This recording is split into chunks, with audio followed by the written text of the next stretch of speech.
ਮੇਰੇ ਬਹੁਤ ਹੀ ਪਿਆਰੇ ਸਟੂਡੈਂਟਸ, ਤੁਹਾਨੂੰ ਸਾਰਿਆਂ ਨੂੰ ਮੇਰੇ ਵੱਲੋਂ ਸਤਿ ਸ਼੍ਰੀ ਅਕਾਲ। ਮੈਂ Kulbir, lecturer political science, government senior secondary smart school ਦੀ ਮਾਲ ਅੰਮ੍ਰਿਤਸਰ ਤੋਂ ਤੁਹਾਡਾ ਸਾਰਿਆਂ ਦਾ ਵੈਲਕਮ ਕਰਦੀ ਹਾਂ। ਸਟੂਡੈਂਟਸ, ਅਸੀਂ ਬਿਊਰੋਕ੍ਰੇਸੀ ਦਾ +2 ਦਾ ਟੌਪਿਕ ਕਰ ਰਹੇ ਹਾਂ। ਬਿਊਰੋਕ੍ਰੇਸੀ ਦਾ ਅਸੀਂ ਫਸਟ ਤੇ ਸੈਕੰਡ ਜਿਹੜਾ ਪਾਰਟ ਹੈ ਕਰ ਚੁੱਕੇ ਹਾਂ, ਜਿਸ ਦੇ ਵਿੱਚ ਅਸੀਂ ਜਾਣਿਆ ਕਿ ਬਿਊਰੋਕ੍ਰੇਸੀ ਦਾ ਕੀ ਮਤਲਬ ਹੈ, ਇਹਦੀਆਂ ਡੈਫੀਨੇਸ਼ਨਸ ਕੀਤੀਆਂ।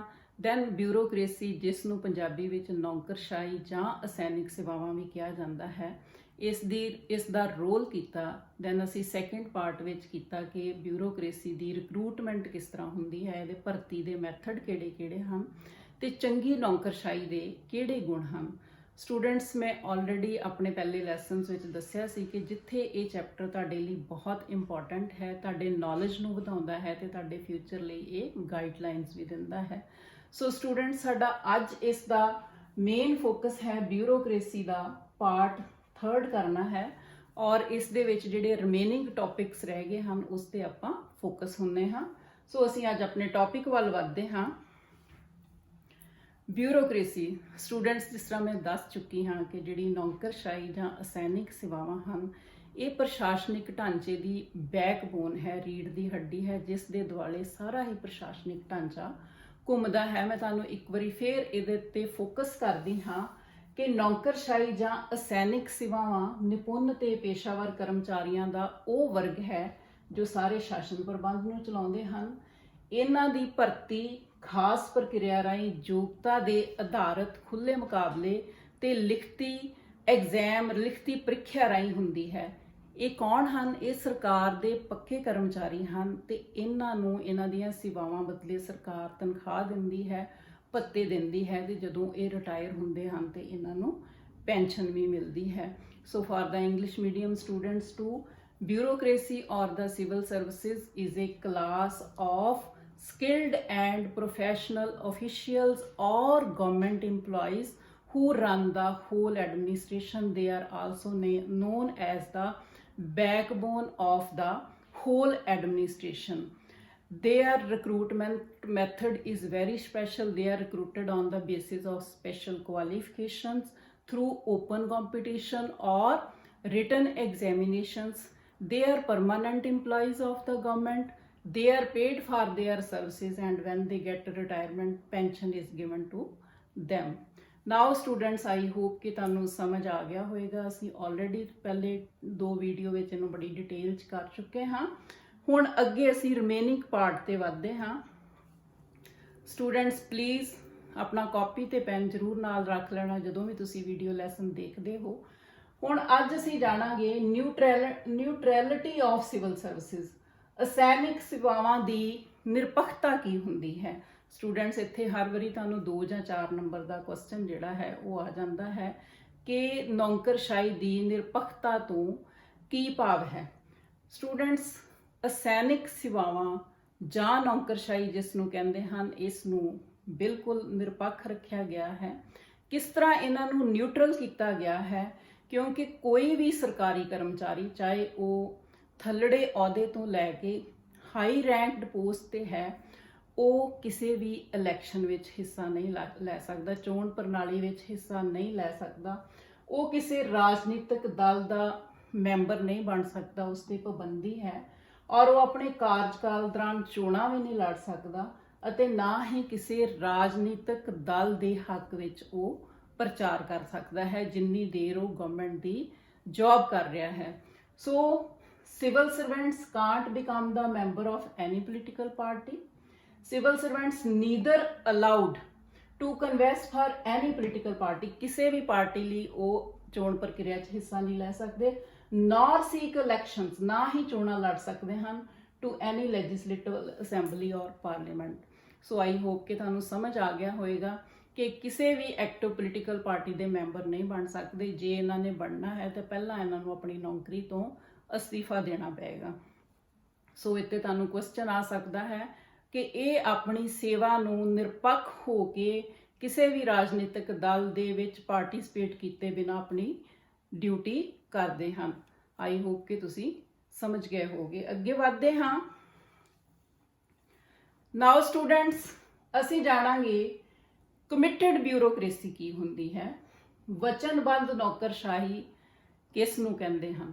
ਸੋ ਵਚਨਬੱਧ ਨੌਕਰਸ਼ਾਹੀ ਤੋਂ ਭਾਵ ਸੈਨਿਕ ਅਧਿਕਾਰੀਆਂ ਦਾ ਕਿਸੇ ਵਿਸ਼ੇਸ਼ ਨੇਤਾ ਜਾਂ ਰਾਜਨੀਤਿਕ ਦੇ ਸਿਧਾਂਤਾਂ ਅਤੇ ਨੀਤੀਆਂ ਪ੍ਰਤੀ ਪੂਰੀ ਤਰ੍ਹਾਂ ਵਚਨਬੱਧ ਹੋਣਾ ਤੇ ਉਹਨਾਂ ਨੀਤੀਆਂ ਨੂੰ ਅੱਖਾਂ ਬੰਦ ਕਰਕੇ ਤੇ ਲਾਗੂ ਕਰਨਾ। ਸਟੂਡੈਂਟਸ, ਇਹ ਜਿਹੜੀ ਵਚਨਬੱਧਤਾ ਹੈ ਇਹ ਜ਼ਿਆਦਾ ਉੱਥੇ ਉਹਨਾਂ ਦੇਸ਼ਾਂ ਵਿੱਚ ਹੁੰਦੀ ਹੈ ਨੌਕਰਸ਼ਾਹੀ ਦੀ ਜਿੱਥੇ ਕਿ ਤਾਨਾਸ਼ਾਹੀ ਸਰਕਾਰਾਂ ਹੁੰਦੀਆਂ ਹਨ ਜਾਂ ਕਮਿਊਨਿਸਟ ਗਵਰਨਮੈਂਟ ਹੁੰਦੀ ਹੈ, ਔਰ ਮੋਸਟਲੀ ਜਿਹੜੇ ਅਫਸਰ ਹੁੰਦੇ ਹਨ ਇਹ ਕਿਸੇ ਨਾ ਕਿਸੇ ਪਾਰਟੀ ਦੇ ਪ੍ਰਤੀਨਿਧ ਹੁੰਦੇ ਹਨ।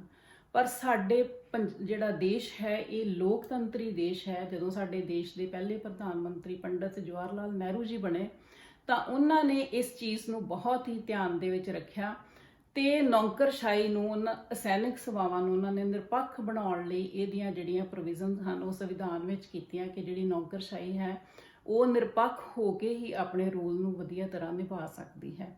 ਪਰ ਜਦੋਂ 1971 ਦੇ ਵਿੱਚ ਸ਼੍ਰੀਮਤੀ ਇੰਦਰਾ ਗਾਂਧੀ ਜੀ ਚੋਣਾਂ ਜਿੱਤ ਕੇ ਆਏ ਤਾਂ ਉਹਨਾਂ ਨੇ ਕਿਸ ਦੀ ਵਕਾਲਤ ਕੀਤੀ? ਵਚਨਬੱਧ ਨੌਕਰਸ਼ਾਹੀ ਦੀ, ਬਿਊਰੋਕ੍ਰੇਸੀ ਦੀ। ਉਸ ਟਾਈਮ ਤੇ ਉਹਨਾਂ ਕਿਹਾ ਗਰੀਬੀ ਹਟਾਓ ਦਾ ਜਿਹੜਾ ਉਹਨਾਂ ਨੇ ਸਲੋਗਨ ਦਿੱਤਾ ਸੀ ਤੇ ਉਹਨਾਂ ਕਿਹਾ ਕਿ ਜਿਹੜੀ ਸੱਤਾਧਾਰੀ ਸਰਕਾਰ ਹੈ ਉਹ ਆਪਣੀਆਂ ਪਾਲਿਸੀਜ਼ ਨੂੰ ਤਾਂ ਹੀ ਚੰਗੀ ਤਰ੍ਹਾਂ ਲਾਗੂ ਕਰਵਾ ਸਕਦੀ ਹੈ ਜੇ ਨੌਕਰਸ਼ਾਹੀ ਕਿਸੇ ਸੱਤਾਧਾਰੀ ਦਲ ਲਈ ਪੂਰੀ ਤਰ੍ਹਾਂ ਵਚਨਬੱਧ ਹੈ। ਪਰ ਐਕਚੁਅਲੀ ਵਿੱਚ ਕੀ ਹੈ ਕਿ ਜਿਹੜੀ ਨੌਕਰਸ਼ਾਹੀ ਹੈ ਇਸ ਦੀ ਵਚਨਬੱਧਤਾ ਜਿਹੜੀ ਹੈ ਸੰਵਿਧਾਨ ਵਿੱਚ ਨਿਸ਼ਚਿਤ ਹੱਦਾਂ ਦੇ ਅਨੁਸਾਰ ਹੀ ਜਿਹੜੀਆਂ ਨੀਤੀਆਂ ਹਨ ਉਹਨਾਂ ਨੂੰ ਲਾਗੂ ਕਰਨ ਤੱਕ ਹੀ ਹੋਣੀ ਚਾਹੀਦੀ ਹੈ। ਸੋ ਸਟੂਡੈਂਟਸ, ਇੱਥੇ ਤੁਹਾਨੂੰ ਕੁਐਸਚਨ ਆਂਦਾ ਹੈ ਕਿ ਕਮਿਟਡ ਬਿਊਰੋਕ੍ਰੇਸੀ ਤੋਂ ਕੀ ਭਾਵ ਹੈ ਔਰ what do you mean by committed bureaucracy ਜਾਂ ਵਚਨਬੱਧ ਨੌਕਰਸ਼ਾਹੀ ਕੀ ਹੈ? ਸੋ ਆਈ ਹੋਪ ਕਿ ਤੁਸੀਂ ਲਿਖ ਸਕਦੇ ਹੋ ਇਸ ਦਾ ਮੀਨਿੰਗ ਕਿ ਵਚਨਬੱਧ ਨੌਕਰਸ਼ਾਹੀ ਉਹ ਹੁੰਦੀ ਹੈ ਜਦੋਂ ਸਾਰੀ ਹੀ ਅਫਸਰਸ਼ਾਹੀ ਜਿਹੜੀ ਹੈ ਉਹ ਕਿਸੇ ਖਾਸ ਰਾਜਨੀਤਿਕ ਦਲ ਜਾਂ ਰਾਜਨੀਤਿਕ ਪਾਰਟੀ ਪ੍ਰਤੀ ਉਹਦੀਆਂ ਨੀਤੀਆਂ ਨੂੰ ਲਾਗੂ ਕਰਾਉਣ ਲਈ ਵਚਨਬੱਧ ਹੁੰਦੀ ਹੈ। ਔਰ ਇਹ ਕਿਹੜੇ ਦੇਸ਼ਾਂ 'ਚ ਜ਼ਿਆਦਾ ਹੁੰਦੀ ਹੈ? ਜਿੱਥੇ ਤਾਨਾਸ਼ਾਹੀ ਸਰਕਾਰ ਹੈ ਜਾਂ ਜਿੱਥੇ ਕਮਿਊਨਿਸਟ ਸਰਕਾਰ ਹੁੰਦੀ ਹੈ। ਲੋਕਤੰਤਰੀ ਢਾਂਚਾ ਜਿੱਥੇ ਹੁੰਦਾ ਹੈ ਇੱਥੇ ਜਿਹੜੀ ਨੌਕਰਸ਼ਾਹੀ ਹੈ ਇਹ ਇੰਨੀ ਜ਼ਿਆਦਾ ਇਹਦੀ ਵਚਨਬੱਧਤਾ ਜਿਹੜੀ ਹੈ ਨਹੀਂ ਪਾਈ ਜਾਂਦੀ ਔਰ ਇਹ ਨਿਰਪੱਖ ਹੋ ਕੇ ਹੀ ਆਪਣੇ ਰੋਲ ਨੂੰ ਪਲੇ ਕਰਦੀ ਹੈ। ਸੋ ਸਟੂਡੈਂਟਸ, ਆਈ ਹੋਪ ਕਿ ਤੁਸੀਂ ਅੰਡਰਸਟੈਂਡ ਕਰ ਗਏ ਹੋਗੇ ਕਿ ਵਚਨਬੱਧਤਾ, ਨੌਕਰਸ਼ਾਹੀ ਦੀ ਵਚਨਬੱਧਤਾ ਕੀ ਹੁੰਦੀ ਹੈ। ਨਾਓ ਸਟੂਡੈਂਟਸ, ਅੱਗੇ ਵਧਦੇ ਹਾਂ। ਪੋਲੀਟੀਕਲ ਐਕਸੀਕਿਊਟਿਵ, ਰਾਜਨੀਤਿਕ ਕਾਰਜਪਾਲਿਕਾ। ਸਟੂਡੈਂਟਸ, ਸਾਡਾ ਅੱਜ ਦਾ ਜਿਹੜਾ ਮੇਨ ਫੋਕਸ ਹੈ ਉਹ ਹੈ ਕਿ ਰਾਜਨੀਤਿਕ ਕਾਰਜਪਾਲਿਕਾ ਕੀ ਹੁੰਦੀ ਹੈ। ਹੁਣ ਅਸੀਂ ਜਾਣਾਂਗੇ ਰਾਜਨੀਤਿਕ ਕਾਰਜਪਾਲਿਕਾ ਤੋਂ ਭਾਵ ਕੇਂਦਰ ਵਿੱਚ ਰਾਸ਼ਟਰਪਤੀ, ਪ੍ਰਧਾਨ ਮੰਤਰੀ, ਮੰਤਰੀ ਪਰਿਸ਼ਦ ਅਤੇ ਰਾਜਾਂ ਵਿੱਚ ਰਾਜਪਾਲ, ਮੁੱਖ ਮੰਤਰੀ ਤੇ ਮੰਤਰੀ ਪਰਿਸ਼ਦ ਹਨ। ਕੌਣ-ਕੌਣ ਹਨ? ਕਿਹਨਾਂ ਨੂੰ ਅਸੀਂ ਰਾਜਨੀਤਿਕ ਕਾਰਜਪਾਲਿਕਾ ਕਹਿੰਦੇ ਹਾਂ?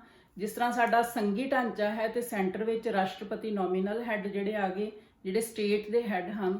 ਦੈਨ ਐਕਚੁਅਲੀ ਜਿਹੜੇ ਰੀਅਲ ਹੈੱਡ ਹਨ ਜਿਨ੍ਹਾਂ ਦੇ ਜਿਹੜੇ ਸ਼ਾਸਨ ਪਾਲਿਸੀਜ਼ ਐਕਚੁਅਲੀ ਬਣਾਉਂਦੇ ਹਨ ਮੰਤਰੀ ਮੰਡਲ ਦੀ ਸਲਾਹ ਨਾਲ, ਉਹ ਆ ਗਏ ਪ੍ਰਧਾਨ ਮੰਤਰੀ।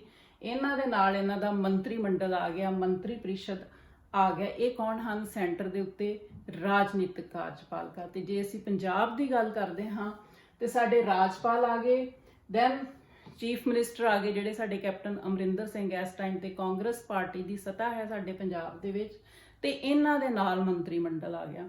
ਸੋ ਇਹਨਾਂ ਨੂੰ ਕੀ ਕਹਿੰਦੇ ਹਨ? ਇਹ ਹੈ ਰਾਜਨੀਤਿਕ ਕਾਰਜਪਾਲਿਕਾ। ਔਰ ਇਹ ਕੌਣ ਹੁੰਦੇ ਹਨ? ਇਹ ਚੁਣੇ ਹੋਏ ਨੁਮਾਇੰਦੇ ਹੁੰਦੇ ਹਨ। ਇਹਨਾਂ ਨੂੰ ਸਾਡੇ ਭਾਰਤ ਦੇ ਜਿਹੜੇ ਨਾਗਰਿਕ ਹਨ ਉਹ ਅਡਲਟ ਫਰੈਂਚਾਈਜ਼ ਦੇ ਥਰੂ ਜਾਂ ਬਾਲਗ ਮਤ ਅਧਿਕਾਰ ਦੇ ਨਾਲ ਚੁਣਦੇ ਹਨ ਔਰ ਜਿਹੜੀ ਪਾਰਟੀ ਜਿੱਤ ਜਾਂਦੀ ਹੈ ਉਸ ਦੀ ਸਰਕਾਰ ਬਣ ਜਾਂਦੀ ਹੈ। ਜਿਸ ਤਰ੍ਹਾਂ ਕਿ ਸੈਂਟਰ ਦੇ ਵਿੱਚ ਬੀਜੇਪੀ ਦੀ ਸਰਕਾਰ ਹੈ ਤੇ ਪ੍ਰਧਾਨ ਮੰਤਰੀ ਸ੍ਰੀ ਮੋਦੀ ਜੀ ਹਨ। ਇਸੇ ਤਰ੍ਹਾਂ ਪੰਜਾਬ ਦੇ ਵਿੱਚ ਕਾਂਗਰਸ ਸੱਤਾਧਾਰੀ ਪਾਰਟੀ ਹੈ ਤੇ ਸਾਡੇ chief minister captain Amarinder Singh ਹਨ ਤੇ ਉਹਨਾਂ ਦਾ ਮੰਤਰੀ ਮੰਡਲ ਇਸ ਟਾਈਮ ਤੇ ਕੀ ਹੈ? ਰਾਜਨੀਤਿਕ ਕਾਰਜਪਾਲਿਕਾ। ਸੋ ਇਹ ਕੌਣ ਹੁੰਦੇ ਰਾਜਨੀਤਿਕ ਕਾਰਜਪਾਲਿਕਾ? ਲੋਕਾਂ ਦੁਆਰਾ ਚੁਣੇ ਹੋਏ ਨੁਮਾਇੰਦੇ ਪਾਵਰ 'ਚ ਆਉਂਦੇ ਹਨ, ਨੀਤੀਆਂ ਬਣਾਉਂਦੇ ਹਨ ਔਰ ਇਹ ਪ੍ਰਤੱਖ ਜਾਂ ਅਪ੍ਰਤੱਖ ਰੂਪ ਵਿੱਚ ਆਪਣੇ ਨੀਤੀਆਂ ਲਈ ਲੋਕਾਂ ਦੇ ਸਾਹਮਣੇ ਜ਼ਿੰਮੇਵਾਰ ਹੁੰਦੇ ਹਨ। ਸੋ ਆਈ ਹੋਪ ਕਿ ਬੱਚਿਓ ਤੁਹਾਨੂੰ ਸਮਝ ਆ ਗਿਆ। For the English medium students, political executive includes president, Prime Minister and Council of Ministers in center. This is called political executive at center, and Governor, Chief Minister and Council of Ministers at state level. So all the elected MPs, and after that they elect their prime minister at the center level and minister of councils, and at the state level chief minister and minister of council are the political executive. They are responsible towards the public for their policies directly or indirectly. So I hope कि students ਤੁਹਾਨੂੰ ਸਮਝ ਆ ਗਈ ਕਿ ਰਾਜਨੀਤਿਕ ਕਾਰਜਪਾਲਿਕਾ ਕੀ ਹੁੰਦੀ ਹੈ। ਅੱਗੇ ਵਧਦੇ ਹਾਂ। Permanent executives, ਸਥਾਈ ਕਾਰਜਪਾਲਿਕਾ। Students, I need your focus here. Bureaucracy ਨੂੰ ਹੀ ਅਸੀਂ ਸਥਾਈ ਕਾਰਜਪਾਲਿਕਾ ਕਹਿੰਦੇ ਹਾਂ। ਸੈਨਿਕ ਸੇਵਾਵਾਂ ਨੂੰ ਹੀ ਅਸੀਂ ਸਥਾਈ ਕਾਰਜਪਾਲਿਕਾ ਕਹਿੰਦੇ ਹਾਂ। ਹੁਣ ਅਸੀਂ ਜਾਣਾਂਗੇ ਕਿ ਇਸ ਨੂੰ ਸਥਾਈ ਕਾਰਜਪਾਲਿਕਾ ਕਿਉਂ ਆਖਦੇ ਹਨ। ਸਟੂਡੈਂਟਸ, ਇਹ ਤੁਸੀਂ ਦੇਖ ਰਹੇ ਹੋ, ਇਹ ਸਾਡੇ ਐਜੂਕੇਸ਼ਨ ਸੈਕਟਰੀ ਸ੍ਰੀ ਕ੍ਰਿਸ਼ਨ ਕੁਮਾਰ ਜੀ ਹਨ। ਇਹ IAS ਅਧਿਕਾਰੀ ਹਨ। ਇਹ ਕੌਣ ਹਨ? ਸ੍ਰੀ ਦਿਨੇਕਰ Gupta ji IPS, Indian police services, ਮਤਲਬ ਜਿਹੜੇ ਪੰਜਾਬ ਦੇ ਸਭ ਤੋਂ ਉੱਪਰ ਪੁਲਿਸ ਅਧਿਕਾਰੀ ਹਨ ਉਹ ਇਹ ਹਨ ਸ੍ਰੀ ਦਿਨੇਕਰ ਗੁਪਤਾ ਜੀ, ਜਿਨ੍ਹਾਂ ਦੇ ਅੰਡਰ ਸਾਰਾ ਪ੍ਰਸ਼ਾਸਨਿਕ ਢਾਂਚਾ ਜਿਹੜਾ ਹੈ ਉਹ ਕੰਮ ਕਰਦਾ ਹੈ। ਸੋ ਸਥਾਈ ਕਾਰਜਪਾਲਿਕਾ ਕੀ ਹੈ? ਨੌਕਰਸ਼ਾਹੀ ਜਾਂ ਅਸੈਨਿਕ ਸੇਵਾਵਾਂ ਦਾ ਨਾਂ ਹੀ ਸਥਾਈ ਕਾਰਜਪਾਲਿਕਾ ਹੈ। ਸਟੂਡੈਂਟਸ, ਯਾਦ ਰੱਖ ਲੈਣਾ। ਇਹ ਸਰਕਾਰੀ ਅਧਿਕਾਰੀ ਸਥਾਈ ਤੌਰ ਤੇ ਅਹੁਦੇ ਤੇ ਰਹਿੰਦੇ ਹਨ, ਸਰਕਾਰ ਦੀਆਂ ਬਣਾਈਆਂ ਨੀਤੀਆਂ ਨੂੰ ਲਾਗੂ ਕਰਦੇ ਹਨ ਤੇ ਰਾਜ ਪ੍ਰਬੰਧ ਚਲਾਉਂਦੇ ਹਨ, ਤੇ ਸਾਰੇ ਸਰਕਾਰੀ ਕਰਮਚਾਰੀ ਜਿਹੜੇ ਹਨ ਇਹ ਨੌਕਰਸ਼ਾਹੀ ਦਾ ਹਿੱਸਾ ਹਨ। ਸੋ ਕੀ ਸਮਝ ਆਈ ਸਟੂਡੈਂਟਸ ਕਿ ਜਿੰਨੇ ਵੀ ਸਰਕਾਰੀ ਅਧਿਕਾਰੀ ਹਨ, from PM to high ranked officer are the part of bureaucracy. ਸੋ ਹਰ ਜਿਹੜੀ ਡਿਪਾਰਟਮੈਂਟ ਹੈ ਉਹਦੇ ਉੱਪਰ ਕੋਈ ਨਾ ਕੋਈ IAS ਅਧਿਕਾਰੀ ਜਿਹੜਾ ਹੈ ਉਹ ਲੱਗਾ ਹੁੰਦਾ ਹੈ, ਤੇ ਉਹਦੇ ਅੰਡਰ ਉਹ ਸਾਰੇ ਜਿਹੜੇ ਉਸ ਡਿਪਾਰਟਮੈਂਟ ਦੇ EMPLOYEES ਆ ਉਹ ਕੰਮ ਕਰਦੇ ਹਨ। ਜਿਸ ਤਰ੍ਹਾਂ ਅਸੀਂ ਐਜੂਕੇਸ਼ਨ 'ਚ ਕੰਮ ਕਰਦੇ ਹਾਂ ਤੇ ਸਾਡੇ ਐਜੂਕੇਸ਼ਨ ਸੈਕਟਰੀ ਸ੍ਰੀ ਕ੍ਰਿਸ਼ਨ ਕੁਮਾਰ ਜੀ ਹਨ, ਤੇ ਪੰਜਾਬ ਦੇ ਜਿੰਨੇ ਵੀ ਐਜੂਕੇਸ਼ਨ ਦੇ EMPLOYEES ਆਉਂਦੇ ਹਨ ਉਹ ਸਾਰੇ ਕਿਹਨਾਂ ਦੇ ਅੰਡਰ ਆ ਗਏ? ਇਹਨਾਂ ਦੇ ਅੰਡਰ ਆ ਗਏ। ਔਰ ਇਹ ਕੌਣ ਹਨ? They are government EMPLOYEE, and ਇਹਨਾਂ ਦਾ ਰੈਂਕ ਜਿਹੜਾ ਬਹੁਤ ਉੱਚਾ ਹੈ, ਕਿਉਂਕਿ IAS ਦਾ ਐਗਜ਼ਾਮ ਦੇ ਕੇ ਭਰਤੀ ਹੋਏ ਸੀ ਇਹ, ਤੇ ਹੁਣ ਇਹਨਾਂ ਨੂੰ ਐਜੂਕੇਸ਼ਨ ਸੈਕਟਰੀ ਲਾਇਆ ਗਿਆ। ਪਹਿਲਾਂ ਇਹ ਡਿਪਟੀ ਕਮਿਸ਼ਨਰ ਵੀ ਕਿਸੇ ਨਾ ਕਿਸੇ ਜ਼ਿਲ੍ਹੇ ਦੇ ਲੱਗੇ ਹੋਏ ਸੀਗੇ। ਸੋ ਕੌਣ ਹੁੰਦੇ ਹਨ ਸਥਾਈ? ਕਿਉਂ ਕਿਹਾ ਜਾਂਦਾ ਹੈ ਕਾਰਜਪਾਲਿਕਾ ਨੂੰ? ਕਿਉਂਕਿ ਇਹਨਾਂ ਦੀ ਰਿਕਰੂਟਮੈਂਟ ਇੱਕ ਕੁਆਲੀਫਿਕੇਸ਼ਨ ਬੇਸਡ ਹੁੰਦੀ ਹੈ। ਜਦੋਂ ਇੱਕ ਵਾਰੀ ਇਹਨਾਂ ਦੀ ਭਰਤੀ ਹੋ ਜਾਂਦੀ ਹੈ ਤਾਂ ਇਹ ਏਜ ਲਿਮਟ ਤੱਕ, ਜਿਸ ਤਰ੍ਹਾਂ ਪੰਜਾਬ ਦੇ ਵਿੱਚ 58 ਈਅਰ ਤੱਕ ਇਹ ਆਪਣੇ ਅਹੁਦੇ ਤੇ ਰਹਿੰਦੇ ਹਨ। ਸੈਂਟਰ ਦੀ ਜਿਹੜੀ ਹੈ ਉਹ 60 ਈਅਰ ਤੱਕ ਆਪਣੇ ਅਹੁਦੇ ਤੇ ਆਫਿਸ ਤੇ ਰਹਿੰਦੇ ਹਨ। ਸੋ ਬਿਊਰੋਕ੍ਰੇਸੀ ਔਰ civil services R called permanent executive. Permanent ਕਿਉਂ ਕਹਿੰਦੇ ਹਨ? ਇੱਕ ਵਾਰੀ ਰਿਕਰੂਟ ਹੋ ਗਏ 58 ਈਅਰ ਤੱਕ ਇਹ ਜੌਬ ਦੇ ਵਿੱਚ ਰਹਿੰਦੇ ਹਨ। These civil servants permanently hold their office or job and implement the policies of government. Government ਦੀਆਂ ਨੀਤੀਆਂ ਨੂੰ ਲਾਗੂ ਕਰਦੇ ਹਨ and run the whole administration.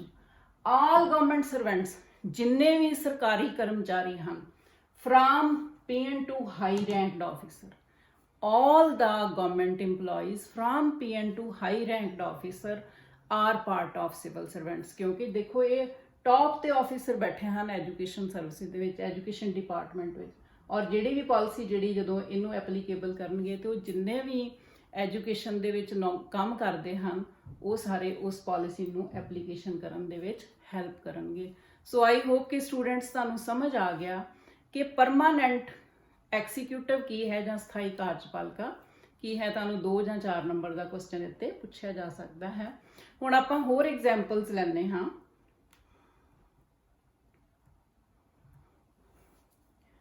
Political executive and permanent executive, ਰਾਜਨੀਤਿਕ ਕਾਰਜਪਾਲਿਕਾ ਤੇ ਸਥਾਈ ਕਾਰਜਪਾਲਿਕਾ। ਇਹ ਦੇਖੋ ਇਹ ਕੌਣ ਹੈ? ਤੁਸੀਂ ਪਹਿਲਾਂ ਹੀ ਜਾਣਦੇ ਹੋ ਕਿ ਸਾਡੇ ਚੀਫ ਮਿਨਿਸਟਰ ਸ੍ਰੀ ਕੈਪਟਨ ਅਮਰਿੰਦਰ ਸਿੰਘ ਜੀ ਹਨ। ਇਹ ਕੌਣ ਆ ਗਏ? ਇਹ ਸਾਡੇ ਪੋਲੀਟੀਕਲ ਐਗਜ਼ੀਕਿਊਟਿਵ ਆ ਗਈ। ਆਪਾਂ ਇਹਨਾਂ ਨੂੰ ਚੁਣਿਆ ਹੈ, ਕਾਂਗਰਸ ਪਾਰਟੀ ਜਿਹੜੀ ਹੈ ਉਹਨੇ ਚੋਣਾਂ ਜਿੱਤੀਆਂ ਤੇ ਉਹਨਾਂ ਨੇ ਆਪਣਾ ਲੀਡਰ ਜਿਹੜੇ ਆਪਣੇ ਚੀਫ ਮਿਨਿਸਟਰ ਇਹਨਾਂ ਨੂੰ ਚੁਣਿਆ, ਫਿਰ ਇਹਨਾਂ ਨੇ ਆਪਣਾ ਮੰਤਰੀ ਮੰਡਲ ਬਣਾਇਆ। ਇਹ ਕੀ ਹਨ? ਇਹ ਲੋਕਾਂ ਦੁਆਰਾ ਚੁਣੇ ਹੋਏ ਹਨ। ਔਰ ਇਹਨਾਂ ਦੇ ਨਾਲ ਸਥਾਈ ਕਾਰਜਪਾਲਿਕਾ ਕੌਣ ਆ ਗਏ? ਇਹ ਸਾਡੇ ਚੀਫ ਸੈਕਟਰੀ ਸ਼੍ਰੀਮਤੀ ਵਿੰਨੀ ਮਹਾਜਨ ਜੀ ਹਨ। ਜਿੰਨਾ ਸਾਰਾ ਐਡਮਿਨਿਸਟ੍ਰੇਸ਼ਨ ਹੈ, ਬਿਊਰੋਕ੍ਰੇਸੀ ਮਤਲਬ ਜਿਹਨੂੰ ਚਲਾਉਂਦੀ ਹੈ, ਤਾਂ ਹੀ ਅਸੀਂ ਕਹਿੰਦੇ ਹਾਂ ਕਿ bureaucracy is known as a backbone of the whole administration. ਇਹ ਸਭ ਤੋਂ ਉੱਪਰਲੇ ਆਫਿਸਰ ਹਨ, ਚੀਫ ਸੈਕਟਰੀ। ਸੋ ਇਹ ਜਿਹੜੀਆਂ ਮੰਤਰੀ ਮੰਡਲ ਦੀਆਂ ਬੈਠਕਾਂ ਹੁੰਦੀਆਂ, ਮੀਟਿੰਗਸ ਹੁੰਦੀਆਂ ਹਨ, ਉਹਨਾਂ ਵਿੱਚ ਵੀ ਇਹ ਹਿੱਸਾ ਲੈਂਦੇ ਹਨ। ਈਵਨ ਇਹ ਮੁੱਖ ਮੰਤਰੀ ਜੀ ਨੂੰ ਸਲਾਹ ਵੀ ਦਿੰਦੇ ਹਨ ਕਿ ਐਡਮਿਨਿਸਟ੍ਰੇਸ਼ਨ ਜਿਹੜਾ ਹੈ ਉਹ ਕਿਸ ਤਰ੍ਹਾਂ ਚੱਲਣਾ ਹੈ, ਜਾਂ ਕਿਤੇ ਵੀ ਜਿੱਥੇ ਮੁੱਖ ਮੰਤਰੀ ਜੀ ਨੂੰ ਲੋੜ ਹੈ ਤੇ ਉਹਨਾਂ ਨੂੰ ਐਡਵਾਈਸ ਵੀ ਕਰਦੇ ਹਨ। ਸੋ ਇਸੇ ਤਰ੍ਹਾਂ ਇਹਨਾਂ ਦੇ ਥੱਲੇ ਕਿੰਨੇ ਸੈਕਟਰੀਜ਼ ਕੰਮ ਕਰਦੇ ਹੋਣਗੇ। ਸੋ ਇਹ ਹੈ ਸਥਾਈ ਕਾਰਜਪਾਲਿਕਾ, ਔਰ ਇਹ 58 ਈਅਰ ਤੱਕ ਆਪਣੇ ਅਹੁਦੇ ਤੇ ਰਹਿਣਗੇ। ਇਸੇ ਤਰ੍ਹਾਂ ਪੋਲੀਟੀਕਲ ਐਗਜ਼ੀਕਿਊਟਿਵ, ਆਪਾਂ ਐਜੂਕੇਸ਼ਨ ਡਿਪਾਰਟਮੈਂਟ ਦੀ ਲਈ ਹੈ ਗੱਲ, ਇਹ ਸਾਡੇ ਐਜੂਕੇਸ਼ਨ ਮੰਤਰੀ ਹਨ ਸ੍ਰੀ ਵਿਜੇ ਇੰਦਰ ਸਿੰਗਲਾ ਜੀ, ਔਰ ਇਹਨਾਂ ਦੇ ਨਾਲ ਜਿਹੜੇ ਡਿਪਾਰਟਮੈਂਟ ਦੇ ਸੈਕਟਰੀ ਹਨ, ਜਿਹੜੇ ਜੋ ਵੀ ਡਿਸੀਜ਼ਨ ਲੈ ਜਾਣਗੇ, ਐਪਲੀਕੇਸ਼ਨ ਇਹਨਾਂ ਦੇ ਥਰੂ ਸਾਰੇ ਪੰਜਾਬ ਦੇ ਵਿੱਚ ਹੋਏਗੀ। ਇਹ ਸਾਡੇ ਐਜੂਕੇਸ਼ਨ ਸੈਕਟਰੀ ਸ੍ਰੀ ਕ੍ਰਿਸ਼ਨ ਕੁਮਾਰ ਜੀ ਹਨ। ਇਹ ਕੌਣ ਨੇ? Permanent executive. ਜਿਹੜੀਆਂ ਪਾਲਿਸੀਜ਼ ਬਣਨਗੀਆਂ, ਜੋ ਵੀ ਇੱਥੋਂ ਆਉਣਗੀਆਂ ਗਾਈਡਲਾਈਨਸ, ਪਾਲਿਸੀਜ਼ ਜਿਹੜੀਆਂ ਹਨ ਘੜਨਗੀਆਂ, ਉਹਨਾਂ ਨੂੰ ਇਹ ਅਪਲਾਈ ਕਰਨਗੇ ਸਾਰੇ ਐਜੂਕੇਸ਼ਨ ਡਿਪਾਰਟਮੈਂਟ ਵਿੱਚ। ਇਹਨਾਂ ਦੇ ਥੱਲੇ ਜਿੰਨੇ ਸਬਆਰਡੀਨੇਟ ਹੈ ਉਹ ਇਹਨਾਂ ਦੇ ਅਕੋਰਡਿੰਗਲੀ ਕੰਮ ਕਰਨਗੇ। ਸੋ ਇਹ ਵੀ ਆਪਣੇ ਅਹੁਦੇ ਤੇ ਇਹ ਰਿਕਰੂਟ ਹੋਏ ਹਨ ਆਪਣੀ ਐਜੂਕੇਸ਼ਨ ਬੇਸ ਦੇ ਉੱਤੇ, ਟੈਸਟ ਦੇ ਕੇ IAS ਅਧਿਕਾਰੀ ਹਨ। ਸੋ ਇਹ ਕੌਣ ਨੇ? Permanent executive. ਅੱਗੋਂ ਆਪਾਂ ਹੋਰ ਐਗਜ਼ਾਮਪਲ ਲੈਂਦੇ ਹਾਂ। ਨਾਓ ਸਟੂਡੈਂਟਸ, ਹੁਣ ਮੈਂ ਐਜੂਕੇਸ਼ਨ ਡਿਪਾਰਟਮੈਂਟ ਦੀ ਗੱਲ ਕਰ ਰਹੀ ਹਾਂ ਤਾਂ ਕਿ ਸਟੂਡੈਂਟਸ ਤੁਹਾਨੂੰ ਹੋਰ ਚੰਗੀ ਤਰ੍ਹਾਂ ਸਮਝ ਆ ਜਾਵੇ ਕਿ ਐਕਚੁਅਲੀ ਵਰਕਿੰਗ ਮਾਡਲ ਕੀ ਹੈ। ਸਿੱਖਿਆ ਵਿਭਾਗ ਦੀ ਗੱਲ ਹੈ, ਐਜੂਕੇਸ਼ਨ ਮਿਨਿਸਟਰ ਪੋਲੀਟੀਕਲ ਐਗਜ਼ੀਕਿਊਟਿਵ ਨੇ। ਇਹ ਸਾਡੇ ਐਜੂਕੇਸ਼ਨ ਮੰਤਰੀ ਸ੍ਰੀ ਵਿਜੇ ਇੰਦਰ ਸਿੰਗਲਾ ਜੀ ਹਨ। ਜਦੋਂ ਇਲੈਕਸ਼ਨ ਹੋਈ ਪੰਜਾਬ ਦੇ ਵਿੱਚ ਤਾਂ ਕਾਂਗਰਸ ਪਾਰਟੀ ਦੀ ਸਰਕਾਰ ਬਣੀ, ਇਹ MLA ਦੀ ਇਲੈਕਸ਼ਨ ਜਿੱਤੇ, ਔਰ ਬਾਅਦ ਦੇ ਵਿੱਚ ਇਹ ਮੰਤਰੀ ਜਿਹੜੇ ਐਜ਼ ਇਹ ਮਿਨਿਸਟਰ ਬਣ ਗਏ, ਐਜੂਕੇਸ਼ਨ ਮੰਤਰੀ। ਔਰ ਇਹਨਾਂ ਦੇ ਨਾਲ ਕੌਣ ਆ ਗਏ? ਪਰਮਾਨੈਂਟ ਐਗਜ਼ੀਕਿਊਟਿਵ ਕੌਣ ਆ ਗਏ? ਐਜੂਕੇਸ਼ਨ ਸੈਕਟਰੀ ਆ ਗਏ। ਹੁਣ ਜਿਹੜੀ ਵੀ ਇਹ ਨੀਤੀ ਬਣਾਉਣਗੇ, ਇਹ ਸਾਰਾ ਡਿਪਾਰਟਮੈਂਟ ਹੈ। ਫਸਟ ਐਜੂਕੇਸ਼ਨ ਸੈਕਟਰੀ ਆ ਗਈ, ਫਿਰ ਡਾਇਰੈਕਟਰ ਜਨਰਲ ਸਕੂਲ ਐਜੂਕੇਸ਼ਨ ਆ ਗਏ DGSE, ਫਿਰ DPI ਆ ਗਏ, ਡਾਇਰੈਕਟਰ ਪਬਲਿਕ ਇੰਸਟਰਕਸ਼ਨਸ ਆ ਗਏ, ਫਿਰ ਡਿਸਟ੍ਰਿਕਟ ਐਜੂਕੇਸ਼ਨ ਆਫਿਸਰਸ ਆ ਗਏ, then principal, lecturer, teachers, clerks, PN ਹਰ ਸਕੂਲ ਦੇ ਵਿੱਚ ਹਨ, ਫਿਰ headmaster, teachers, non teaching. So ਜਿਹੜੀ ਪਾਲਿਸੀ ਇੱਥੋਂ ਬਣੇਗੀ ਸਿੱਧੀ ਇੱਥੇ ਜਾਏਗੀ, ਇੱਥੋਂ ਸਰਕੂਲੇਟ ਹੋ ਕੇ ਸਾਰੇ ਸਕੂਲਾਂ 'ਚ ਚੱਲੇਗੀ। ਜਿਸ ਤਰ੍ਹਾਂ ਸਟੂਡੈਂਟਸ ਅੱਜ ਅਸੀਂ ਨਿਊਜ਼ ਤੇ ਫੋਕਸ ਹਾਂ ਕਿ ਸਕੂਲ ਲੱਗਣੇ ਹਨ, ਕਦੋਂ ਲੱਗਣੇ ਹਨ, ਸਾਰੇ ਜਾਣੇ ਇੱਥੇ ਫੋਕਸ ਹੋ ਰਹੇ ਹਨ। COVID-19 ਕਰਕੇ ਸਕੂਲ ਬੰਦ ਹਨ। ਸੋ ਇਹ ਸਾਡੇ ਮੰਤਰੀ ਜੀ ਹਨ। ਇਹਨਾਂ ਨੇ ਸਾਰਾ ਇਹਨਾਂ ਦੇ ਨਾਲ ਐਜੂਕੇਸ਼ਨ ਸੈਕਟਰੀ ਨਾਲ ਹੋਰ ਜਿਹੜੇ ਐਜੂਕੇਸ਼ਨ ਐਕਸਪਰਟ ਹਨ ਉਹਨਾਂ ਨਾਲ ਸਲਾਹਾਂ ਕੀਤੀਆਂ, ਫਿਰ ਹੈਲਥ ਆਫਿਸਰਸ ਨਾਲ ਕੀਤੀਆਂ, ਉਹਦਾ ਸਾਰਾ ਸਕੈਜੂਅਲ ਤਿਆਰ ਕੀਤਾ ਗਿਆ। ਪਰ ਨਿਊਜ਼ ਦੇ ਵਿੱਚ ਜਿਹੜੀ ਉਹਨਾਂ ਨੇ ਡਿਸੀਜ਼ਨ ਲੈਣਾ ਹੈ ਉਹ ਡਿਕਲੇਅਰ ਕਿਹਨਾਂ ਨੇ ਕਰਨਾ ਹੈ? ਐਜੂਕੇਸ਼ਨ ਐਗਜ਼ੀਕਿਊਟਿਵ ਨੇ। ਸਾਡੇ ਜਿਹੜੇ ਪੋਲੀਟੀਕਲ ਐਗਜ਼ੀਕਿਊਟਿਵ ਜਿਹੜੇ ਸਾਡੇ ਆ, ਰਾਜਨੀਤਿਕ ਕਾਰਜਪਾਲਿਕਾ ਸਾਡੇ ਮੰਤਰੀ ਜੀ ਹਨ। ਜਦੋਂ ਇਹ ਡਿਕਲੇਅਰ ਕਰਨਗੇ ਤਾਂ ਸਾਰੇ ਪੰਜਾਬ ਦੇ ਵਿੱਚ ਜਿਹੜੇ ਸਕੂਲ ਆ ਉਹ ਫਿਰ ਖੁੱਲ ਜਾਣਗੇ। ਮਤਲਬ ਅੱਜ ਵੀ ਜਿਸ ਤਰ੍ਹਾਂ ਇਹਨਾਂ ਨੂੰ ਪੁੱਛਿਆ ਜਾ ਰਿਹਾ ਸੀ ਕਿ ਸਕੂਲ ਜਿਹੜੇ ਉਹ ਕਦੋਂ ਖੁੱਲਣਗੇ, ਸਾਰੇ ਜਿਹੜੀ ਪ੍ਰੈਸ ਹੈ ਉਹ ਇਹਨਾਂ ਨੂੰ ਪੁੱਛਦੀ ਹੈ, ਔਰ ਜਿਹੜੀ ਨਿਊਜ਼ ਹੈ ਉਹ ਫਿਰ ਇਹਨਾਂ ਦੇ ਅੰਡਰ ਹੀ, ਇਹਨਾਂ ਦੇ ਨਾਂ ਥੱਲੇ ਹੀ ਛਪਦੀ ਹੈ। ਸੋ ਆਈ ਹੋਪ ਕਿ ਸਟੂਡੈਂਟਸ ਤੁਹਾਨੂੰ ਸਮਝ ਆ ਗਿਆ ਕਿ ਭਾਵੇਂ ਇਹ ਸਾਰੇ ਡਿਸੀਜਨਸ ਇਹਨਾਂ ਦੀਆਂ ਸਲਾਹਾਂ ਦੇ ਨਾਲ ਸਾਰੇ ਮੰਤਰੀ ਤੇ ਸਾਰੇ ਜਿਹੜੇ ਟੌਪ ਮੋਸਟ ਆਫਿਸਰਸ ਹਨ ਉਹ ਕਰਦੇ ਹਨ ਕਿ ਪਾਲਿਸੀ ਕੀ ਹੋਣੀ ਚਾਹੀਦੀ ਹੈ, ਪਰ ਐਕਚੁਅਲੀ ਪਬਲਿਕ ਦੇ ਸਾਹਮਣੇ ਜਿਹੜਾ ਡਿਸੀਜਨ ਹੈ ਉਹ ਸਾਡੀ ਪੋਲੀਟੀਕਲ ਐਗਜ਼ੀਕਿਊਟਿਵ ਦਾ ਹੀ ਆਉਂਦਾ ਹੈ। ਆਈ ਹੋਪ ਸਟੂਡੈਂਟਸ ਤੁਹਾਨੂੰ ਸਮਝ ਆ ਗਿਆ। ਅੱਗੇ ਵਧਦੇ ਹਾਂ। ਹੁਣ ਅਸੀਂ ਕਰਾਂਗੇ difference between political and permanent executive. ਰਾਜਨੀਤਿਕ ਤੇ ਸਥਾਈ ਕਾਰਜਪਾਲਿਕਾ ਵਿੱਚ ਅੰਤਰ ਵੈਰੀ ਵੈਰੀ ਇੰਪੋਰਟੈਂਟ ਸਟੂਡੈਂਟਸ, ਔਰ ਐਵਰੀ ਟਾਈਮ ਇੱਥੇ 4 to 6 ਮਾਰਕਸ ਦਾ ਜਿਹੜਾ ਕੁਐਸਚਨ ਹੈ ਉਹ ਆ ਜਾਂਦਾ ਹੈ ਕਿ ਇਹਨਾਂ ਹੁਣ ਅਸੀਂ ਕਰਾਂਗੇ ਕਿ ਇਹਨਾਂ 'ਚ ਕੀ ਫਰਕ ਹੈ। ਫਸਟ ਹੈ ਡਿਫਰੈਂਸ ਇਨ ਦੇਅਰ ਅਪੁਆਇੰਟਮੈਂਟ। ਨਿਯੁਕਤੀਆਂ ਸੰਬੰਧੀ ਅੰਤਰ ਪਾਇਆ ਜਾਂਦਾ ਹੈ। ਜਿਸ ਤਰ੍ਹਾਂ ਮੈਂ ਹੁਣੇ ਹੀ ਤੁਹਾਨੂੰ ਦੱਸਿਆ ਕਿ ਰਾਜਨੀਤਿਕ ਕਾਰਜਪਾਲਿਕਾ ਜਿਹਦੇ ਵਿੱਚ ਮੰਤਰੀ ਆਉਂਦੇ ਹਨ, ਜਿਨ੍ਹਾਂ ਨੂੰ ਪਹਿਲਾਂ ਅਸੀਂ MLA ਜਾਂ MP ਚੁਣਦੇ ਹਨ ਤੇ ਬਾਅਦ ਦੇ ਵਿੱਚ ਉਹ ਮੰਤਰੀ ਮੰਡਲ ਦਾ ਪਾਰਟ ਵੀ ਬਣਦੇ ਹਨ, ਉਹਨਾਂ ਦੀ ਨਿਯੁਕਤੀ ਜਿਹੜੀ ਹੈ ਅਡਲਟ ਫਰੈਂਚਾਈਜ਼ ਦੇ ਥਰੂ ਹੁੰਦੀ ਹੈ। ਲੋਕ ਵੋਟਾਂ ਦੇ ਥਰੂ ਉਹਨਾਂ ਨੂੰ ਚੁਣਦੇ ਹਨ। ਤੇ ਜਿੱਤ ਜਾਂਦੇ ਹਨ ਤਾਂ ਉਹ ਆਪਣੇ ਅਹੁਦਿਆਂ ਤੇ ਬਿਰਾਜਮਾਨ ਹੋ ਜਾਂਦੇ ਹਨ। ਜਦੋਂ ਕਿ ਪਰਮਾਨੈਂਟ ਐਗਜ਼ੀਕਿਊਟਿਵ, ਜਿਸ ਨੂੰ ਅਫਸਰਸ਼ਾਹੀ ਜਾਂ ਨੌਕਰਸ਼ਾਹੀ ਜਾਂ ਸਰਕਾਰੀ ਕਰਮਚਾਰੀ ਕਹਿੰਦੇ ਹਾਂ, ਚਾਹੇ ਉਹ ਉੱਚੇ ਅਹੁਦੇ ਤੇ ਹੈ ਜਾਂ ਨੀਵੇਂ ਅਹੁਦੇ ਤੇ ਹਨ, ਤਾਂ ਉਹਨਾਂ ਦੀ ਜਿਹੜੀ ਅਪੁਆਇੰਟਮੈਂਟ ਹੈ ਉਹਨਾਂ ਦੀ ਪ੍ਰਕਿਰਿਆ ਸਪੈਸ਼ਲ ਹੁੰਦੀ ਹੈ। ਪਹਿਲਾਂ ਉਹਨਾਂ ਦੀ ਕੁਆਲੀਫਿਕੇਸ਼ਨ ਹੁੰਦੀ ਹੈ, ਫਿਰ ਓਪਨ ਕੰਪੀਟੀਸ਼ਨ ਜਾਂ ਰਿਟਨ ਐਗਜ਼ਾਮੀਨੇਸ਼ਨ ਦੇ ਥਰੂ ਮੈਰਿਟ ਬੇਸਿਸ ਤੇ ਟੈਸਟ ਦੇ ਕੇ ਤੇ ਉਹਨਾਂ ਦੀ ਭਰਤੀ ਕੀਤੀ ਜਾਂਦੀ ਹੈ।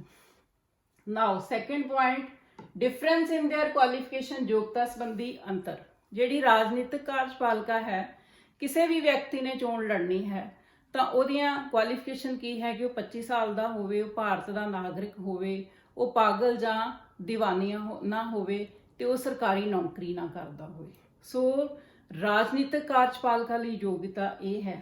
ਪਰ ਜੋ ਬਿਊਰੋਕ੍ਰੇਸੀ ਹੈ, ਜੋ ਪਰਮਾਨੈਂਟ ਐਗਜ਼ੀਕਿਊਟਿਵ ਹੈ, ਸਥਾਈ ਕਾਰਜਪਾਲਿਕਾ ਹੈ, ਉਹਦੇ ਵਿੱਚ ਹਰ ਜਿਹੜਾ EMPLOYE ਹੈ, ਜੇ IAS IPS ਜਾਣਾ ਹੈ ਤਾਂ ਉਹਦੇ ਲਈ ਬੇਸਿਕ ਕੁਆਲੀਫਿਕੇਸ਼ਨ BA ਗ੍ਰੈਜੂਏਸ਼ਨ ਹੋਣੀ ਚਾਹੀਦੀ ਹੈ ਕਿਸੇ ਵੀ ਸਟਰੀਮ ਦੇ ਵਿੱਚ। ਦੈਨ ਉਹਦੇ 5 ਪੜਾਅ ਹਨ ਕਿ ਉਹ ਐਗਜ਼ਾਮਸ ਦੇ ਕੇ ਉਹਦਾ ਟੈਸਟ ਕਲੀਅਰ ਕਰਕੇ ਅਲੱਗ-ਅਲੱਗ ਤੇ ਫਿਰ ਹੀ ਉਹ ਲੱਗ ਸਕਦੇ। ਜੇ ਟੀਚਿੰਗ 'ਚ ਜਾਣਾ ਹੈ ਤੇ ਉਹਦੇ ਲਈ BA BSc MSc BEd ਜਿਹੜਾ ਹੈ ਉਹ ਹੋਣਾ ਲਾਜ਼ਮੀ ਹੈ।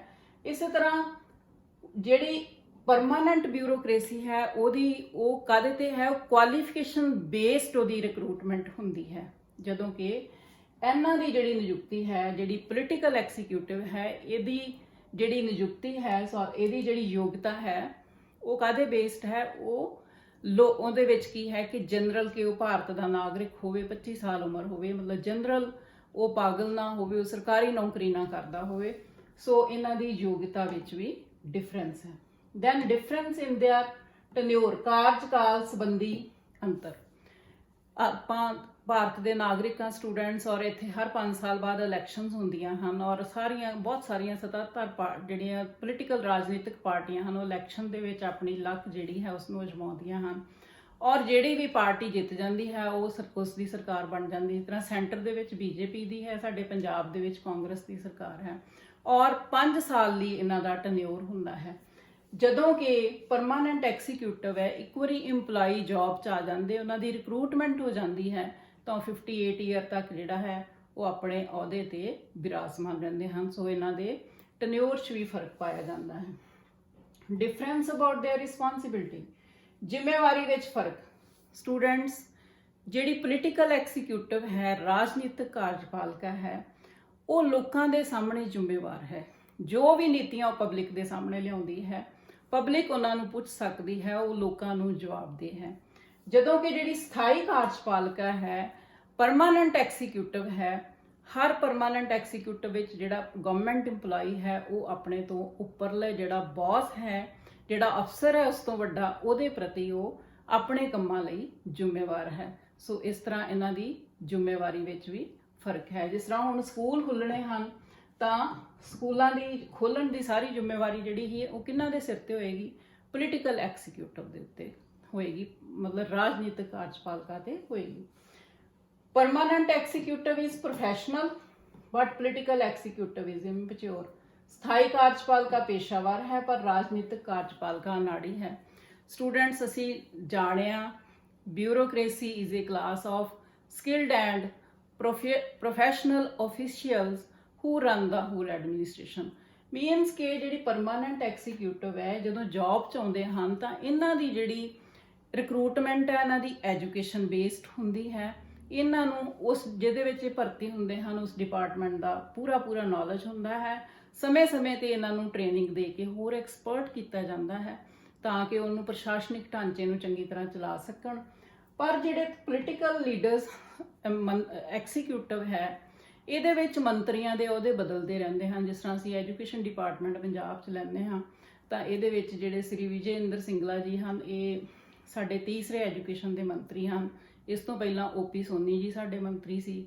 ਸੋ ਇਸ ਤਰ੍ਹਾਂ ਇਹ ਜਿਹੜੇ ਨੇ ਇਹਨਾਂ ਨੂੰ ਡਿਪਾਰਟਮੈਂਟ ਦਾ ਪੂਰਾ ਗਿਆਨ ਨਹੀਂ ਹੁੰਦਾ ਤੇ ਜਿਹੜੀ ਬਿਊਰੋ ਸਥਾਈ ਕਾਰਜਪਾਲਿਕਾ ਹੈ ਉਹ ਇਹਨਾਂ ਨੂੰ ਸਮੇਂ-ਸਮੇਂ ਦੇ ਉੱਤੇ ਐਡਵਾਈਸ ਕਰਦੀ ਹੈ, ਗਾਈਡਲਾਈਨਸ ਕਰਦੀ ਹੈ। ਇਸ ਤਰ੍ਹਾਂ ਸਥਾਈ ਕਾਰਜਪਾਲਿਕਾ ਆਪਣੇ ਜਿਹੜੇ ਕਾਰਜ ਹਨ, ਫੰਕਸ਼ਨਸ ਹਨ, ਉਹਨਾਂ ਵਿੱਚ ਪੂਰੀ ਤਰ੍ਹਾਂ ਨਿਪੁੰਨ ਹੁੰਦੀ ਹੈ, ਜਦੋਂ ਕਿ ਰਾਜਨੀਤਿਕ ਕਾਰਜਪਾਲਿਕਾ ਜਿਹੜੀ ਹੈ ਇਹ ਜ਼ਿਆਦਾ ਮੈਚਿਓਰ ਨਹੀਂ ਹੁੰਦੀ। ਅੱਗੇ ਵਧਦੇ ਹਾਂ। Political executive is master and permanent executive is servant. ਰਾਜਨੀਤਿਕ ਕਾਰਜਪਾਲਿਕਾ ਮਾਸਟਰ ਹੈ ਤੇ ਸਥਾਈ ਕਾਰਜਪਾਲਿਕਾ ਸੇਵਕ ਹੈ। ਮੈਂ ਤੁਹਾਨੂੰ ਹੁਣੇ ਹੀ ਵਰਕਿੰਗ ਮਾਡਲ ਤੋਂ ਸਮਝਾਇਆ ਸੀ ਕਿ ਜਿਸ ਤਰ੍ਹਾਂ ਹਰ ਡਿਪਾਰਟਮੈਂਟ ਵਿੱਚ, ਜਿਸ ਤਰ੍ਹਾਂ ਐਜੂਕੇਸ਼ਨ ਡਿਪਾਰਟਮੈਂਟ ਹੈ ਤੇ ਉਹਦੇ ਹੈੱਡ ਕੌਣ ਨੇ? ਸਾਡੇ ਐਜੂਕੇਸ਼ਨ ਮਿਨਿਸਟਰ ਸ੍ਰੀ ਵਿਜੇ ਇੰਦਰ ਸਿੰਗਲਾ ਜੀ, ਤੇ ਉਹਨਾਂ ਦੇ ਅੰਡਰ ਅੱਗੋਂ ਸਾਰੀ ਅਫਸਰਸ਼ਾਹੀ ਜਿਹੜੀ ਹੈ, ਉੱਪਰੋਂ ਸੈਕਟਰੀ ਤੋਂ ਲੱਗ ਕੇ ਜਿੰਨੇ ਵੀ ਐਜੂਕੇਸ਼ਨ ਦੇ EMPLOYE ਹਨ ਉਹ ਉਹਨਾਂ ਦੇ ਅੰਡਰ ਆਉਂਦੇ ਹਨ। ਸੋ ਜਿੰਨੀ ਬਿਊਰੋਕ੍ਰੇਸੀ ਹੈ ਉਹ ਕਿਹਦੇ ਅਕੋਰਡਿੰਗਲੀ ਕੰਮ ਕਰੇਗੀ? ਪੋਲੀਟੀਕਲ ਐਗਜ਼ੀਕਿਊਟਿਵ ਦੇ ਅਕੋਰਡਿੰਗਲੀ। ਸੋ ਪੋਲੀਟੀਕਲ ਐਗਜ਼ੀਕਿਊਟਿਵ ਕੀ ਹੋਗੀ? ਮਾਸਟਰ, ਇਹ ਮਾਲਕ ਹੋ ਗਏ। ਐਂਡ ਸਥਾਈ ਕਾਰਜਪਾਲਿਕਾ ਦੀਆਂ ਡਿਊਟੀਜ਼ ਕੀ ਹਨ?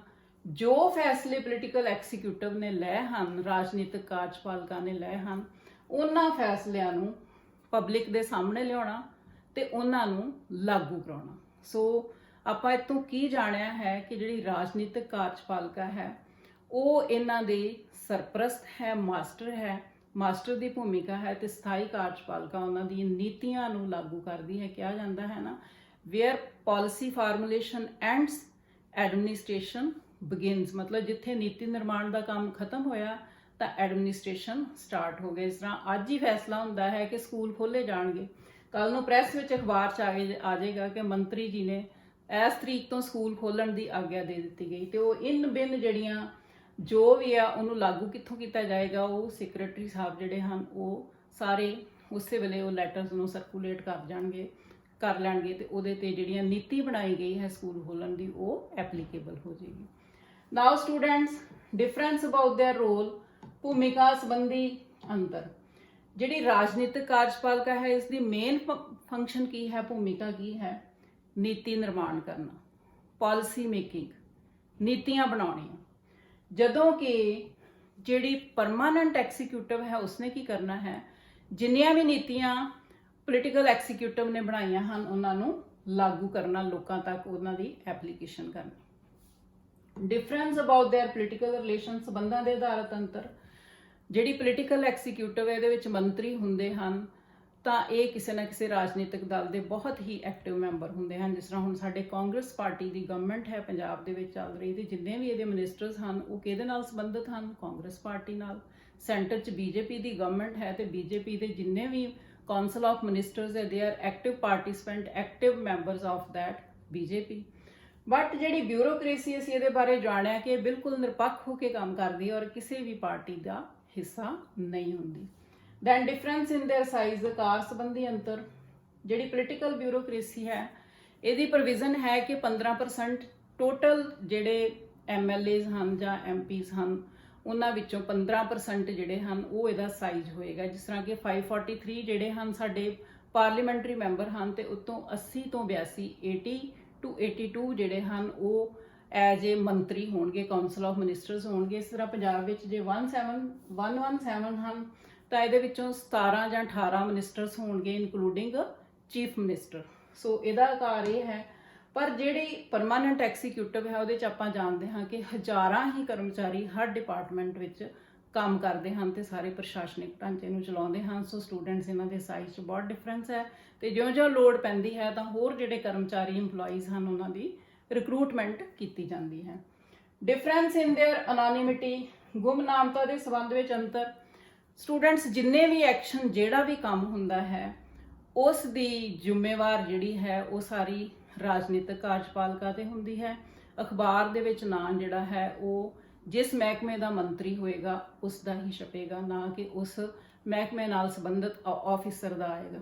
ਜਦੋਂ ਕਿ ਜਿਹੜੀ ਬਿਊਰੋਕ੍ਰੇਸੀ ਹੈ ਇਹ ਪਾਲਿਸੀਜ਼ ਨੂੰ ਲਾਗੂ ਕਰਦੀ ਹੈ, ਰਾਜਨੀਤਿਕ ਕਾਰਜਪਾਲਿਕਾ ਦੀਆਂ ਬਣਾਈਆਂ ਹੋਈਆਂ ਪਾਲਿਸੀਜ਼ ਨੂੰ ਨੌਕਰਸ਼ਾਹੀ ਲਾਗੂ ਕਰਦੀ ਹੈ ਤੇ ਉਹ ਇਸ ਕਰਕੇ ਇਸ ਦਾ ਨਾਮ ਕਿਤੇ ਨਹੀਂ ਆਉਂਦਾ। ਸੋ ਸਟੂਡੈਂਟਸ, ਇਹ main differences C. I hope ਕਿ ਤੁਹਾਨੂੰ ਇਹ ਸਮਝ ਆ ਗਏ ਹੋਣਗੇ। ਹੁਣ ਅਸੀਂ ਅੱਗੇ ਵਧਦੇ ਹਾਂ। ਮੈਂ ਕੁਝ ਕੁਐਸਚਨਸ ਲਏ ਹਨ ਤੇ ਤੁਹਾਡੇ ਕੋਲ ਇਹਨਾਂ ਦੇ ਆਨਸਰ ਵੀ ਜਾਣਨਾ ਚਾਹੁੰਦੀ ਹਾਂ, ਸੋ ਤੁਸੀਂ ਸੋਚ ਸਕਦੇ ਹੋ। ਪ੍ਰਸਨਾਵਲੀ, ਕੁਐਸਚਨੇਅਰ। ਸਿਵਲ ਸਰਵਿਸਿਜ਼ ਔਰ bureaucracy is also called permanent executive. True ਔਰ ਫਾਲਸ? ਕੀ ਜਿਹੜੀ ਸਿਵਲ ਸਰਵਿਸਿਜ਼ ਔਰ ਬਿਊਰੋਕ੍ਰੇਸੀ ਦਾ ਦੂਸਰਾ ਨਾਮ ਹੀ ਸਥਾਈ ਕਾਰਜਪਾਲਿਕਾ ਹੈ? ਸਟੂਡੈਂਟਸ, ਇਹ ਸੋਚ ਕੇ ਤੁਸੀਂ ਆਨਸਰ ਦੇ ਸਕਦੇ ਹੋ। Permanent executive is based on qualification, ਸਥਾਈ ਕਾਰਜਪਾਲਿਕਾ ਯੋਗਤਾ ਦੇ ਆਧਾਰਿਤ ਹੁੰਦੀ ਹੈ, but political executive is on election base, ਜਦੋਂ ਕਿ ਰਾਜਨੀਤਿਕ ਕਾਰਜਪਾਲਿਕਾ ਲੋਕਾਂ ਦੁਆਰਾ ਚੁਣੀ ਜਾਂਦੀ ਹੈ। ਇਹ ਵੀ ਤੁਸੀਂ ਜਦੋਂ ਚੈਪਟਰ ਪੜ੍ਹੋਗੇ ਤੁਹਾਨੂੰ ਆਨਸਰ ਲੱਭ ਜਾਏਗਾ ਕਿ ਠੀਕ ਹੈ ਕਿ ਗਲਤ ਹੈ। Differentiate between political executive and permanent executive means ਸਥਾਈ ਕਾਰਜਪਾਲਿਕਾ ਤੇ ਰਾਜਨੀਤਿਕ ਕਾਰਜਪਾਲਿਕਾ 'ਚ ਅੰਤਰ ਕੀ ਹੈ, ਅਸੀਂ ਬਹੁਤ ਹੀ ਵਿਸਥਾਰ ਵਿੱਚ ਹੁਣੇ ਹੀ ਕੀਤਾ ਹੈ, ਬੜੇ ਪੂਰੇ ਪੁਆਇੰਟਸ ਕੀਤੇ ਹਨ। ਆਈ ਹੋਪ ਕਿ ਤੁਸੀਂ ਲਿਖ ਸਕਦੇ ਹੋ। What do you mean by committed bureaucracy? ਵਚਨਬੰਦ ਨੌਕਰਸ਼ਾਹੀ ਤੋਂ ਕੀ ਭਾਵ ਹੈ? ਜਿਹੜੀ ਕਿ ਨੌਕਰਸ਼ਾਹੀ ਕਿਸੇ ਰਾਜਨੀਤਿਕ ਦਲ ਜਾਂ ਪਾਰਟੀ ਦੇ ਨਾਲ ਕਮਿਟਡ ਹੋ ਕੇ ਉਹਦੀਆਂ ਪਾਲਿਸੀਜ਼ ਨੂੰ ਲਾਗੂ ਕਰਦੀ ਹੈ, ਵਚਨਬੰਦ ਨੌਕਰਸ਼ਾਹੀ ਕਹਿੰਦੇ ਹਾਂ। ਸੋ ਇਹ ਵੀ ਤੁਸੀਂ ਆਨਸਰ ਦੇ ਸਕਦੇ ਹੋ। Bureaucracy is a class of skilled and professional officials who run the whole administration. True or false? ਮਤਲਬ ਨਿਪੁੰਨ ਤੇ ਪੇਸ਼ਾਵਰ ਅਧਿਕਾਰੀਆਂ ਦਾ ਵਰਗ ਹੈ ਕਿ ਇਹ ਗਲਤ ਹੈ, ਠੀਕ ਹੈ। ਜਦੋਂ ਤੁਸੀਂ ਇਹ ਚੈਪਟਰ ਕਰੋਗੇ, ਇਹਨੂੰ ਧਿਆਨ ਨਾਲ ਦੇਖੋਗੇ, ਆਈ ਹੋਪ ਕਿ ਯੂ ਕੈਨ ਡੂ ਵੈਲ।